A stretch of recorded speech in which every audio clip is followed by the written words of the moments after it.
Bon, ce soir, étant donné qu'on est encore en été, on va se boire un vin d'été, ou de n'importe quelle saison en fait, là, à bien y penser. Mais un vin qui est probablement le vin que j'ai le plus apprécié cet été. Je ne veux pas dire que c'est le meilleur vin que j'ai bu de l'été, mais un vin que j'avais acheté une bouteille, que j'ai bu à l'automne dernier, il y a à peu près un an. J'avais trouvé ça vraiment bon, puis c'est pas trop cher. Et donc j'en ai cherché, j'en ai retrouvé. Je m'en suis acheté 4 bouteilles et là c'est la dernière des 4. Et non, je vous ai jamais dit ça. J'ai pas de tendance à acheter plusieurs exemplaires d'un vin que je veux boire jeune, généralement.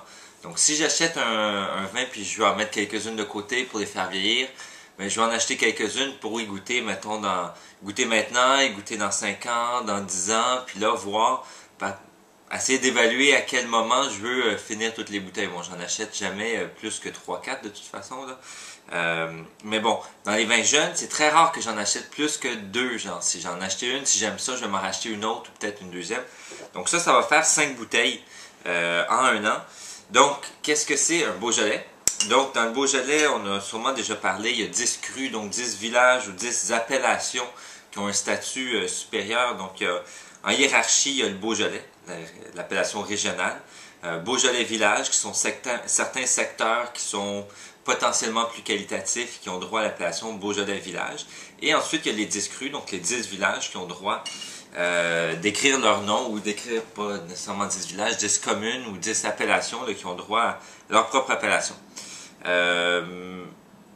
Il y a Morgon dont on entend beaucoup parler et qui est probablement là l'appellation du Beaujolais dont j'en bois le plus, mais qui est très bon, qui donne des vins assez sérieux, assez complexes, un côté minéral assez prononcé généralement, mais qui a souvent besoin de se délier un peu, qui n'est pas nécessairement tout de suite tout ouvert.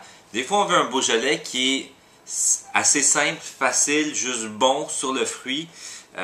Et donc Chirouble, c'est certainement une des appellations du Beaujolais qui est reconnue pour ça, hein, faire des vins sur le fruit, à boire vraiment jeune et juste à pas se casser la tête. Donc l'été un peu frais, avec n'importe quoi à manger, sans vouloir se casser la tête. À l'apéro, c'est parfait aussi. Et ici, oh, on a peut-être un bouchon. Ici, c'est un producteur que je ne connaissais pas jusqu'à il y a un an, que j'ai goûté, Daniel Boulan. C'est un producteur qui fait pas spécialement de bruit, qui essaye pas de faire trop parler de lui, mais qui fait un travail sérieux. Là, il fait quelques cuvées de Morgon également, donc Corsolette et Morgon Vieille Vigne, je crois, que j'ai essayé. Qui est encore un peu fermé, mais moi c'est vraiment son Chirouble là, qui m'a fait triper dernièrement. Je vais donner un petit shout-out aussi, j'en fais rarement.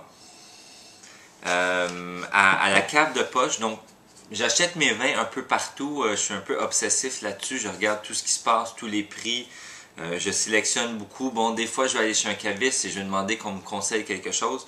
Mais généralement, c'est pas au hasard que je choisis telle ou telle bouteille. Et j'ai trouvé, il y a plusieurs trucs qui sont bien, là, mais j'ai trouvé un site que j'aime pour plusieurs raisons. Un des problèmes qu'on achète du vin sur Internet, c'est bon, si on connaît pas trop, on ne sait pas si c'est bien entreposé. Après, s'ils font la livraison, on ne sait pas nécessairement c'est dans quelles conditions. Souvent, il y a des frais de livraison à payer, 30 € de plus. Donc, j'ai trouvé une place qui est vraiment cool parce que il y a une place, ils ont une boutique sur Paris qui n'est pas ouverte au public, mais où on peut aller chercher les bouteilles. Et donc, il y avait un site qui s'appelait Cave Privée, là, qui autrefois était très bien géré. Aujourd'hui, c'est rendu un petit peu n'importe quoi, qui fonctionnait selon ce principe-là. Et donc, on achète des bouteilles, ensuite on peut juste aller les chercher pour éviter les frais de livraison. Mais c'est pas spécialement pour ça, donc les prix sont très bons. Généralement, là, de ce que j'ai pu comparer, c'est le même prix que le meilleur prix que j'ai trouvé ailleurs ou à la propriété. Et les vins sont super bien choisis.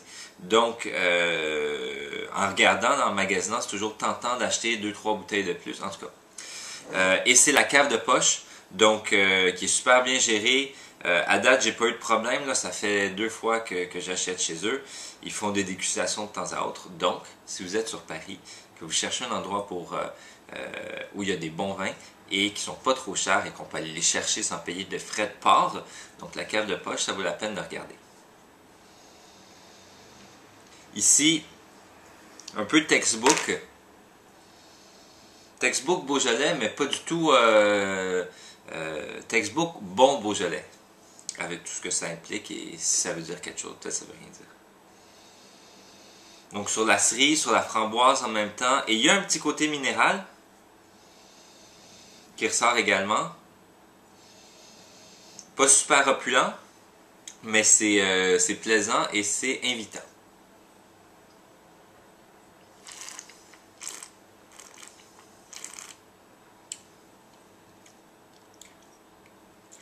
Tu vois, en bouche, c'est différent de mon souvenir sur cette bouteille-là. C'est plus sérieux, c'est plus complexe, mais un peu moins fruité que le souvenir que j'ai. Et là, je vais peut-être la refroidir un petit peu. Là. Elle doit être à 16 degrés, puis elle serait meilleure peut-être à 14-15. Donc c'est assez puissant. Il n'y a pas du tout de mâche, là, mais des tanins très très fins. Un côté épicé, assez prenant, là, poivré, mais il y a d'autres épices, on va essayer de voir c'est quoi. Puis un côté fumé aussi. Donc quand même une bonne complexité en bouche. Je pense qu'il y a peut-être besoin de s'ouvrir un peu aussi.